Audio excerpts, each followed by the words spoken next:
প্রিয় ছাত্রছাত্রীরা, আজ আবারও আমি চলে এসেছি একটি নতুন ভিডিও নিয়ে, যেখানে তোমরা প্রশ্ন উত্তর সহ পরিবেশের সমস্ত সমাধান পেয়ে যাবে। তো প্রথমেই পৃষ্ঠা নাম্বার দেখে নেব 94, যেখানে আছে সাপের কামড় থেকে সাবধান। তো এই চ্যাপ্টারে কিছু প্রশ্ন উত্তর আমরা এখন দেখে নেব। প্রথম প্রশ্ন, সাপের শরীরে বিষ কোথায় থাকে? সাপের দাঁতের নিচে অথবা বিষ গ্রন্থিতে বিষ থাকে। সাপের বিষ শরীরে ঢুকলে কি হয়? সাপের বিষ শরীরে ঢুকলে সেই স্থানে জ্বালা যন্ত্রণা শুরু হয়ে যায়। কিছুক্ষণ পর ওই স্থানে থাকা স্নায়ু অবশ হয়ে যায়, সেই স্থান ফুলে যায়। 3 নম্বর প্রশ্ন, সাপ কামড়ায় কেন? ভয় পেয়ে নিজেকে বাঁচাতে সাপ মানুষ তথা অন্যান্য প্রাণীকে কামড় দেয়। 4 নম্বর প্রশ্ন, বিষাক্ত প্রাণী কাদের বলে?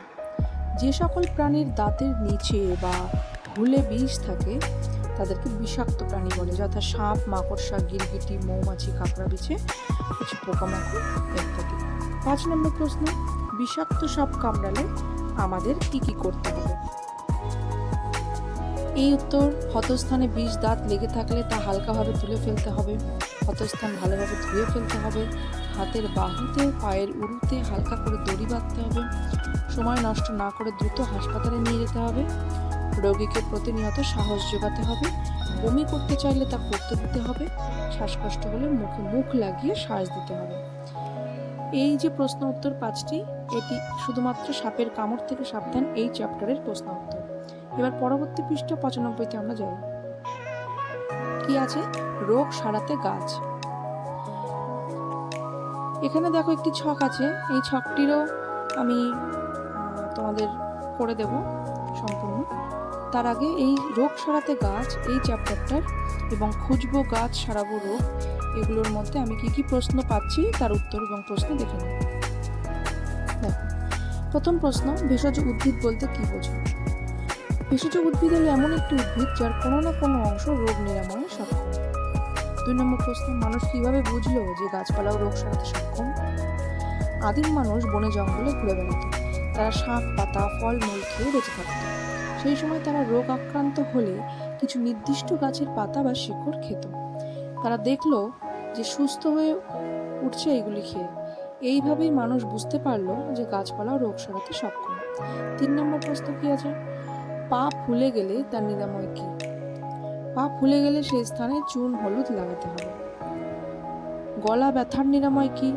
গলা ব্যথার নিরাময় হলো বাসক পাতা, মিছরি এবং গোলমরিচ। এরপরের যে চ্যাপ্টারটা দেখতে পাচ্ছ তোমরা, খুঁজবো গাছ সারাবো রোগ, সেটার প্রশ্ন উত্তর আমি এখন বলে দিচ্ছি। উপরের ছককে আমি পরে দেখিয়ে দেব। দেখো, এলাকার গাছ ওষুধ 12 মাস, এর প্রশ্ন উত্তরে কি আছে? কোন গাছের ছালে হার্টের অসুখ সারে? অর্জুন গাছের ছালে হার্টের অসুখ সারে। কোন পাতার রস রক্ত আমাশয় নিরাময় করে? আমরুল পাতার রস রক্ত আমাশয় নিরাময় করে। উপরে যে ছকটির কথা বলেছিলাম সেটি দেখো এখানে আছে। কি ধরনের শরীর খারাপ কোন ধরনের গাছপালা ব্যবহার করা হয়, কিভাবে ব্যবহার করা হয়? প্রথমে আছে সর্দি ও কাশি। কোন ধরনের গাছপালা ব্যবহার করা হয়? তুলসী, বাসক। কিভাবে ব্যবহার করা হয়? জলে ফুটিয়ে খেতে হবে। তারপরে আছে জ্বর, সিনকোনা এবং আদা থেতো করে খেতে হবে। তারপরে আছে আঘাত লেগে ব্যথা, খেতে হবে কি? রাংচিতা। কিভাবে খেতে হবে? থেতো করে। কেটে গেলে গাঁদা গাছের পাতা কিভাবে ব্যবহার করতে হবে? থেতো করে লাগাতে হবে। তারপরে 5 নম্বরে আছে পেটের অসুখ সারাতে। পেটের অসুখ সারাবো কি দিয়ে? থানকুনি, আমরুল। কিভাবে ব্যবহার করা হয়? সিদ্ধ করে খেতে হবে। পরবর্তী পৃষ্ঠায় যাওয়া যাক। এখানে দেখতে পাচ্ছি একটি ছক আছে, সেই ছকে ভেষজ গাছের ছবি দেওয়া আছে। সেখান থেকে লিখতে হবে যে ওই গাছের কোন অংশ ব্যবহার করা হয় এবং সেটা ব্যবহার করলে কোন রোগ সারে এবং তা কিভাবে ব্যবহার করা হয়।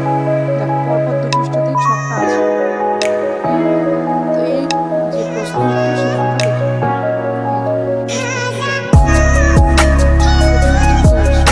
ব্যবহার করা হয় পাতা। কি সারে? সর্দি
ক্ষেত্রে পাওয়া যায় না আগাছা পরিষ্কারের জন্য এবং তা কেটে বসতি বানায় তার জন্যই।